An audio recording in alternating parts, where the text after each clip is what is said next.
This is the Voice of America. The following program is in Kurdish.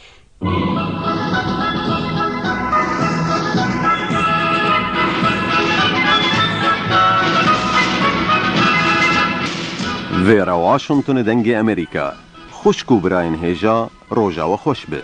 برنامه کردی جدنگ امریکا هر رو وی چاخی جوار بلاف دبه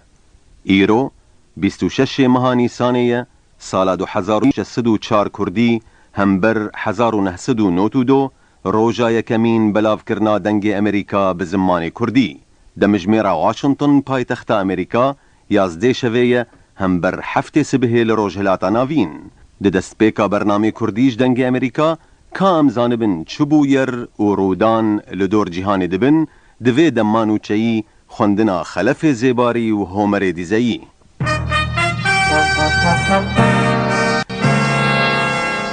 عراق جه انقره دخوازید که هبونا لشکر ولاتت هف پشت لباشو روشحالات ترکیه به دیماهی بینید یا برگوتنید کوید اوه که اف هبونا ده لمها خزیران به دیماهی هت اگر نه تفنو کرنوه آخفتن کرکه فرمانداریا عراق را گهاند که ده بجید اف هبونا لشکری لوه هرمه گفه بو سرداریا عراق اف را گهاندنا عراق برصف بو لسر پیامنامه شالیار درو انگلستان دوگلاس هرد که گوتی دبی هزد ولاتت هنف پشت لترکیه بمینن هندی که عراق گفه لکردت خواه بکد عراق ئەو گوناهبارکردنانی ڕەت کردووەتەوە کە گوایە پەلاماری شیعەکانی داوە لە ناوچە گۆماویەکانی خواروی وڵاتدا. دیوانی دەرەوەی بریتانی گوتی کە زۆر بە پەرۆشەوە سەیری ئەو پەیامانە دەکا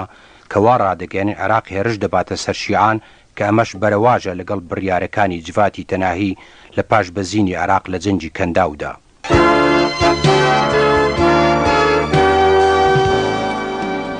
گهدارن دلال برنامه کردیش دنگ امریکا هر روز ور بلاف دبه وی هاوی امتین دو ماهیا برنامه کردیش دنگ امریکا